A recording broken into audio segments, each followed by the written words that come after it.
Bismillahirrahmanirrahim. Assalamualaikum warahmatullahi wabarakatuh. Alhamdulillahirrabbilalamin. Wassalatu wassalamu ala asyrafil anbiya wal mursalin Sayyidina Muhammadin wa ala alihi wa sahbihi ajma'in, amma ba'du. Sahabat beriman yang dimuliakan Allah, Alhamdulillah kita bertemu lagi di channel ini. Pada kesempatan yang berbahagia ini, mari sejenak kita luangkan waktu kita untuk bersama-sama menyimak kajian yang sangat luar biasa yang akan disampaikan oleh guru kita. Tentunya banyak sekali ilmu, hikmah, dan manfaat yang bisa kita jadikan pelajaran dalam kehidupan kita sehari-hari. Penasaran siapa beliau? Mari kita simak bersama. Selamat mendengarkan.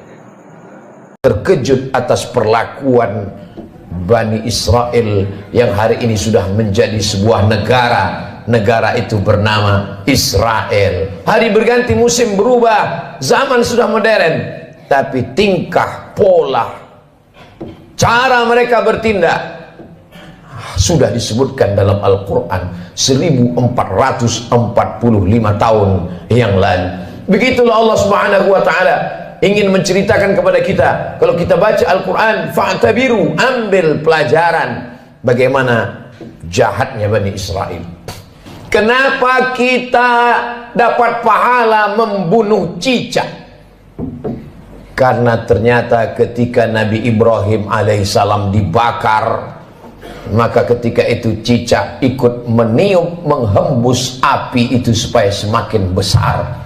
Itulah salah satu yang disebutkan Nabi SAW. Walaupun secara medis dan kesehatan, andai ada orang tidak percaya kepada hadis, tidak percaya kepada ayat, dia tetap juga akan membunuh cicak. Karena cicak membawa materi, jari-jarinya melekat ke makanan, banyak virus.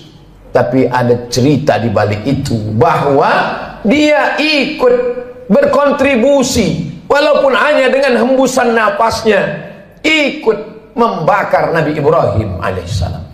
Sementara burung pipit, ketika Nabi Ibrahim dibakar, harriquhu, nyalakan api, bakar dia. Burung pipit datang membawa setetes dua tetes air.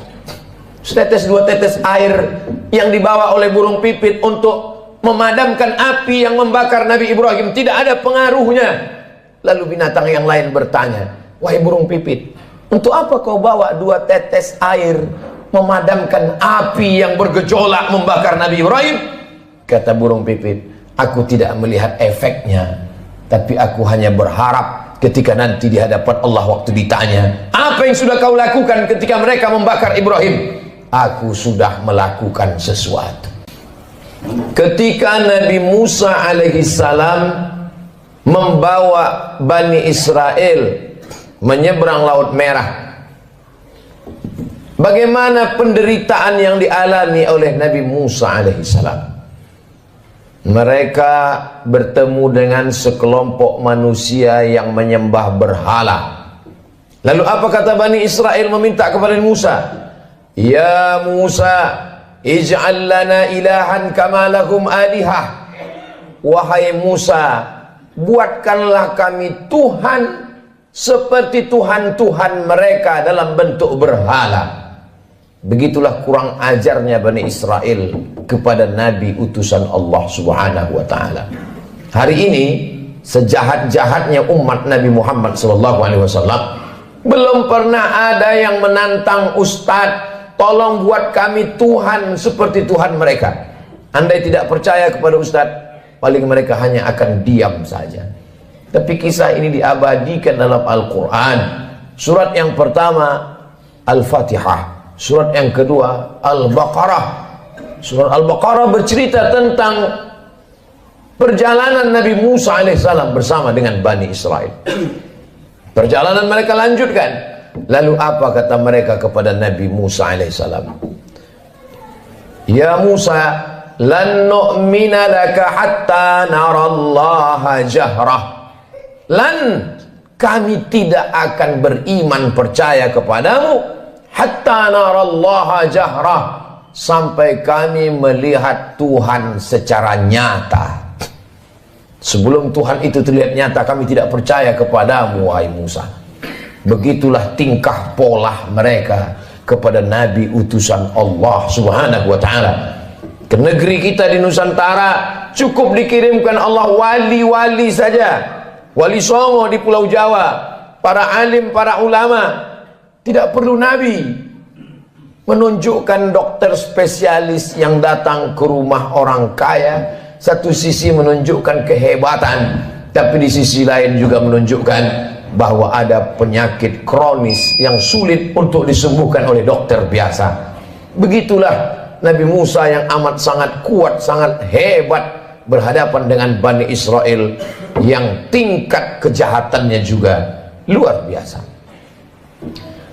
Di gurun pasir tidak ada tanaman tempat bernaung dan berlindung.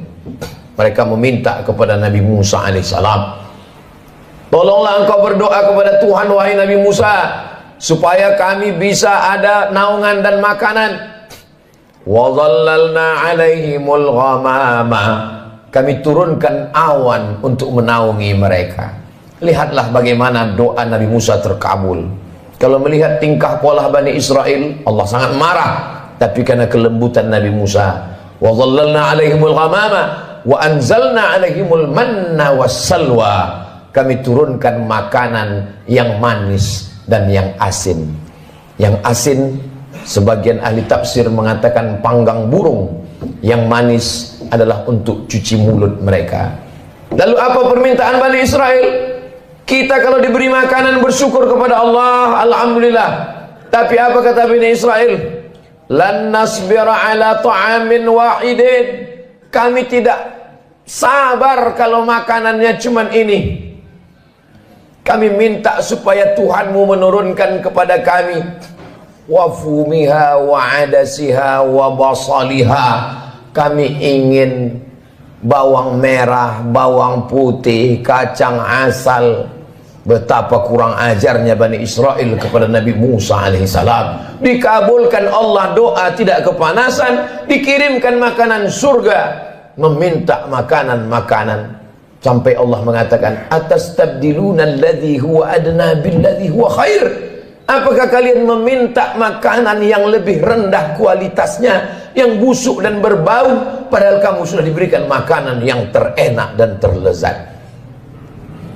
Semakin orang paham membaca Al-Quran, terkejut atas perlakuan Bani Israel yang hari ini sudah menjadi sebuah negara. Negara itu bernama Israel. Hari berganti, musim berubah, zaman sudah modern, tapi tingkah, pola, cara mereka bertindak sudah disebutkan dalam Al-Quran 1445 tahun yang lalu. Begitulah Allah Subhanahu wa ta'ala ingin menceritakan kepada kita. Kalau kita baca Al-Quran, fa'tabiru, ambil pelajaran bagaimana jahatnya Bani Israel. Ketika Allah Subhanahu wa ta'ala memerintahkan kepada mereka untuk berperang bersama Nabi Musa alaihissalam, apa kata mereka Bani Israel? Idhab anta wa rabbuka faqatila inna hahuna qa'idun. Wahai Musa, pergilah engkau berperang bersama Tuhanmu. Inna hahuna qa'idun, kami di sini duduk-duduk saja. Kalau kau mau perang, pergilah perang. Pergilah engkau berperang bersama Tuhanmu. Kami tak akan mau bersama engkau, wahai Musa alaihissalam. Berbeda dengan umat Nabi Muhammad sallallahu alaihi wasallam. Kalau diajak untuk berperang, mereka rela, karena prinsip hidup mereka adalah iskariman. Kalau hidupnya hidup mulia, au mut syahidan, kalau matinya adalah mati syahid. Begitu juga ketika bala tentara pasukan Firaun mengejar mereka dari belakang. Mundur ke belakang, mati dibunuh Firaun. Maju ke depan, tenggelam di Laut Merah. Ketika itu apa yang mereka katakan kepada Nabi Musa? Ya Musa, inna lamudrakun, kita akan tertangkap Musa. Kita akan ditangkap oleh pasukan, ya, ditangkap oleh pasukan Fir'aun beserta bala tentaranya, wahai Musa. Ketika itu Nabi Musa menjawab, kalla, sekali-kali tidak. Inna ma'iya rabbi sayahdin, aku akan selalu bersama dengan Allah Subhanahu wa ta'ala. Coba bandingkan jawaban Nabi Musa dengan jawaban Nabi Muhammad sallallahu alaihi wasallam ketika berada di dalam Jabal Sur saat akan hijrah ke kota Al-Madinah Al-Munawwarah dari kota Makkah Al-Mukarramah. Apa kata Nabi Muhammad SAW kepada sahabatnya Sayyidina Abu Bakar Siddiq? Abu Bakar ketakutan. Seandainya orang kafir musyrik itu menoleh ke bawah, la absarana, mereka akan melihat kita, mereka akan menangkap kita wahai Muhammad. Kata Abu Bakar Siddiq berdua di dalam gua di Jabal Sur. Apa kata Nabi Muhammad menenangkan Abu Bakar? La tahzan, jangan kau sedih, jangan kau takut, jangan kau cemas. Innallaha ma'ana, Allah bersama dengan kita. Nabi mengatakan kepada Abu Bakar, Allah bersama kita. Tapi Nabi Musa tidak berkata demikian. Allah bersamaku, tidak bersama kalian. Sahabat Nabi Muhammad ketakutan, Nabi Muhammad menenangkan orang ketakutan. Sahabat Nabi Musa menakut-nakuti, maka Nabi Musa berkata, Allah bersamaku, tidak bersama dengan kalian. Segala yang diceritakan Allah dalam Al-Quran, yang selama ini orang hanya membaca tulisan di atas kertas, hari ini mata melihat, menyaksikan. Untuk peduli kepada Palestina, tidak perlu menjadi seorang Muslim, tidak perlu menjadi orang Islam, cukup menjadi manusia saja. Hari ini Allah ingin menyingkapkan tabir betapa Allah menunjukkan kebatilan, tapi sampai masanya nanti pertolongan Allah Subhanahu wa ta'ala akan datang. Kenapa kita dapat pahala membunuh cicak? Karena ternyata ketika Nabi Ibrahim alaihissalam dibakar, maka ketika itu cicak ikut meniup, menghembus api itu supaya semakin besar. Itulah salah satu yang disebutkan Nabi SAW. Walaupun secara medis dan kesehatan, andai ada orang tidak percaya kepada hadis, tidak percaya kepada ayat, dia tetap juga akan membunuh cicak. Karena cicak membawa materi, jari-jarinya melekat ke makanan, banyak virus. Tapi ada cerita di balik itu, bahwa dia ikut berkontribusi, walaupun hanya dengan hembusan napasnya, ikut membakar Nabi Ibrahim alaihissalam. Sementara burung pipit, ketika Nabi Ibrahim dibakar, harriquhu, nyalakan api, bakar dia. Burung pipit datang membawa setetes dua tetes air. Setetes dua tetes air yang dibawa oleh burung pipit untuk memadamkan api yang membakar Nabi Ibrahim tidak ada pengaruhnya. Lalu binatang yang lain bertanya, wahai burung pipit, untuk apa kau bawa dua tetes air memadamkan api yang bergejolak membakar Nabi Ibrahim? Kata burung pipit, aku tidak melihat efeknya, tapi aku hanya berharap ketika nanti di hadapan Allah waktu ditanya, apa yang sudah kau lakukan ketika mereka membakar Ibrahim? Aku sudah melakukan sesuatu. Jangan pernah menganggap sepele perbuatan kita hari ini. Kita tak bisa datang ke Palestina memakai baju perang, tapi kalau kita berkumpul bersama, mengumpulkan dana, duit itu akan dikirim melalui lembaga yang terpercaya. Di antaranya dompet duafa, untuk membeli susu bayi, untuk membeli selimut, untuk membuat sumur bor supaya mereka bisa makan dan minum. Maka bantuan itu sama seperti tetesan burung pipit yang memadamkan api Nabi Ibrahim alaihissalam. Jangan pernah tertawa melihat kebatilan. Kalau belum pernah bisa membela Palestina dengan nyawa, dengan harta, jangan pernah mentertawakan. Karena dulu 1945 ketika kita Presiden Insinyur Soekarno, Bung Hatta memproklamirkan kemerdekaan Indonesia, di antara umat di dunia ini yang mendukung kemerdekaan kita adalah Imam Amin Al-Husaini, seorang mufti. Jabatan tertinggi di Palestina dalam bidang agama dipegang oleh mufti. Mufti Amin Al-Husaini adalah orang pertama yang mengakui kemerdekaan Republik Indonesia. Amerika menolak kemerdekaan kita karena bersekutu, bersekongkol dengan Belanda. Tapi Palestina, mereka adalah orang yang memberikan support, doanya, pengakuan. Karena syarat merdeka punya wilayah teritorial, ada pemerintahannya. Jangan lupa, ada syarat untuk menjadi negara merdeka, diakui oleh negara lain. Negara pertama yang mengakui kita adalah Mesir. Mufti pertama yang mengakui kita adalah Mufti Palestina. Ketika itu mereka negara yang merdeka, Palestina sebagai sebuah negara. Saat kita merdeka 1945, Palestina negara merdeka dan mengakui kita sebagai negara. Barulah tahun 1946 orang Israel datang berduyun-duyun dari seluruh negara, merampas, mencabik-cabik, mencaplok wilayah Palestina. Dan sekarang jumlah mereka di sana 5 juta orang berkumpul. Yang awalnya mereka hanyalah pengungsi, mereka tidak punya daratan, mereka tidak punya negara, tapi memang mereka penjajah yang pada akhirnya dunia mereka kuasai.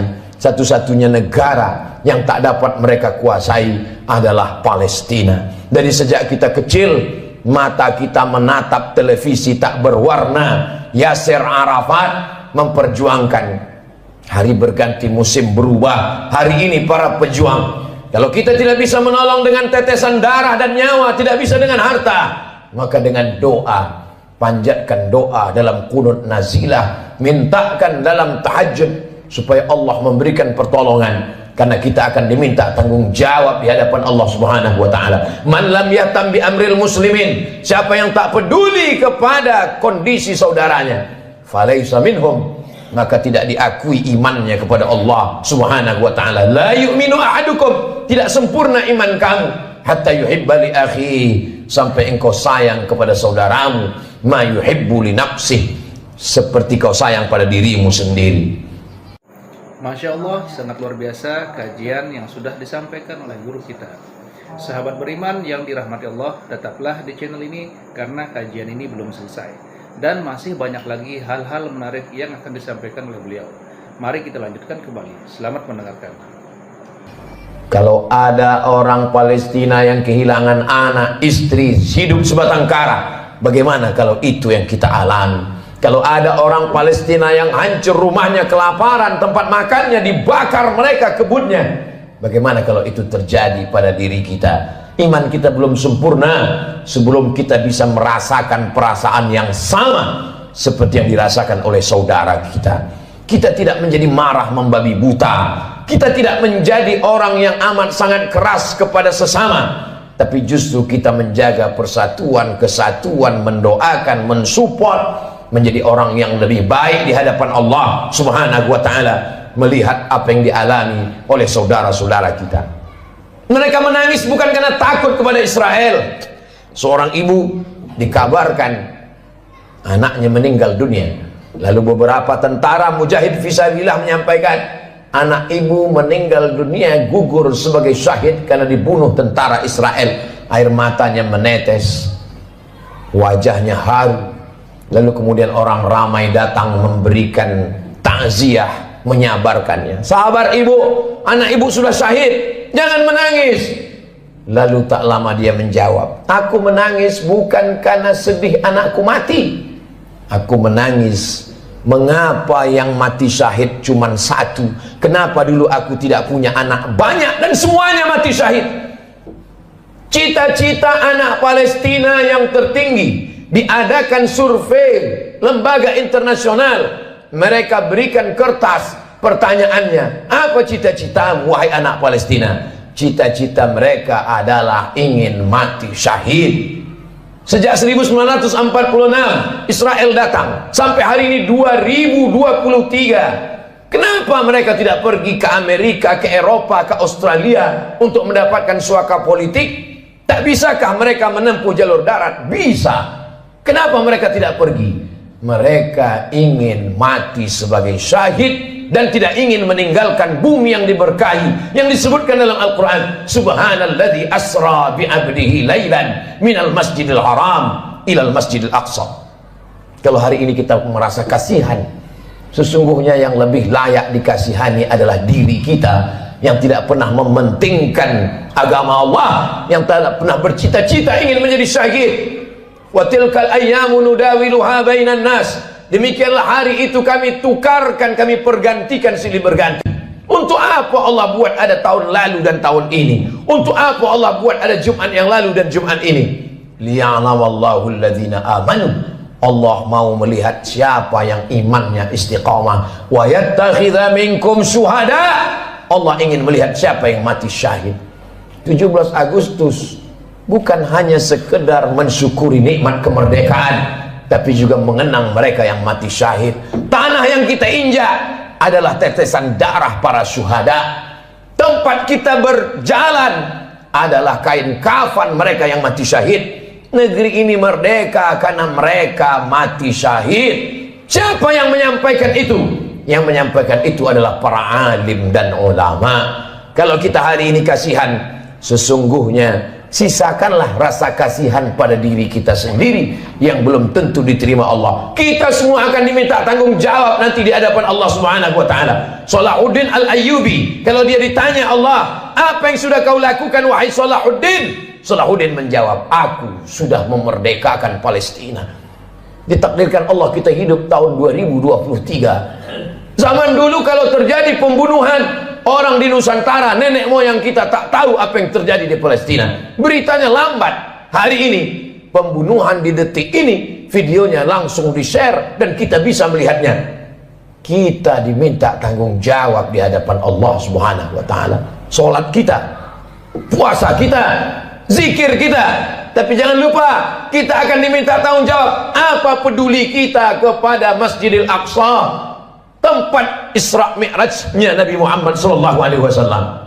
Mudah-mudahan Allah mengampuni segala dosa-dosa, kekhilafan dan kesilapan kita. Kita ajarkan kepada anak-anak kita tentang peduli kepada Palestina, tentang peduli kepada Masjidil Aqsa, tentang peduli kepada agama Allah Subhanahu wa taala. Barakallahu li wa lakum fil Qur'anil azim wa nafa'ani wa iyyakum bima fihi minal ayati wadh-dhikril hakim wa taqabbala minni wa minkum tilawatahu innahu huwal ghafurur rahim. Alhamdulillahirrabbilalamin. Demikianlah kajian penuh ilmu, hikmah dan manfaat yang sudah kita dengarkan bersama dari guru kita. Semoga kajian yang beliau sampaikan kepada kita semua menjadi ilmu yang bermanfaat dalam kehidupan kita sehari-hari. Amin ya rabbal alamin. Buat sahabat semua yang sudah setia menyimak kajian ini sampai selesai, doa dan harapan saya semoga sahabat semua selalu diberikan kesehatan, dimudahkan segala urusannya dan dilancarkan rezekinya. Demikian yang dapat saya bagikan, kurang lebihnya mohon maaf. Sampai bertemu lagi di kajian berikutnya. Wabillahi taufiq wal hidayah, waridha wal inayah. Wassalamualaikum warahmatullahi wabarakatuh. Setelah kita mendengarkan bersama kajian yang sangat luar biasa dari guru kita, sekarang mari kita lanjutkan aktivitas kita masing-masing. Semoga tausiah atau kajian yang beliau sampaikan kepada kita semua menjadi ilmu yang bermanfaat dalam kehidupan kita sehari-hari. Dan semoga kita semua bisa istiqomah dalam mengamalkannya. Amin ya rabbal alamin. Buat sahabat semua saya ucapkan selamat beraktivitas dan sukses selalu. Sampai bertemu lagi di video berikutnya. Wassalamualaikum warahmatullahi wabarakatuh. Bismillahirrahmanirrahim. Assalamualaikum warahmatullahi wabarakatuh. Alhamdulillahirrabbilalamin. Wassalatu wassalamu ala asyrafil anbiya wal mursalin Sayyidina Muhammadin wa ala alihi wa sahbihi ajma'in amma ba'du. Sahabat beriman yang dimuliakan Allah, Alhamdulillah kita bertemu lagi di channel ini. Pada kesempatan yang berbahagia ini, mari sejenak kita luangkan waktu kita untuk bersama-sama menyimak kajian yang sangat luar biasa yang akan disampaikan oleh guru kita. Tentunya banyak sekali ilmu, hikmah, dan manfaat yang bisa kita jadikan pelajaran dalam kehidupan kita sehari-hari. Penasaran siapa beliau? Mari kita simak bersama. Selamat mendengarkan. Terkejut atas perlakuan Bani Israel yang hari ini sudah menjadi sebuah negara. Negara itu bernama Israel. Hari berganti, musim berubah, zaman sudah modern, tapi tingkah, pola, cara mereka bertindak sudah disebutkan dalam Al-Quran 1445 tahun yang lalu. Begitulah Allah Subhanahu wa ta'ala ingin menceritakan kepada kita. Kalau kita baca Al-Quran, fa'tabiru, ambil pelajaran bagaimana jahatnya Bani Israel. Kenapa kita dapat pahala membunuh cicak? Karena ternyata ketika Nabi Ibrahim alaihissalam dibakar, maka ketika itu cicak ikut meniup, menghembus api itu supaya semakin besar. Itulah salah satu yang disebutkan Nabi SAW. Walaupun secara medis dan kesehatan, andai ada orang tidak percaya kepada hadis, tidak percaya kepada ayat, dia tetap juga akan membunuh cicak. Karena cicak membawa materi, jari-jarinya melekat ke makanan, banyak virus. Tapi ada cerita di balik itu, bahwa dia ikut berkontribusi walaupun hanya dengan hembusan napasnya, ikut membakar Nabi Ibrahim alaihissalam.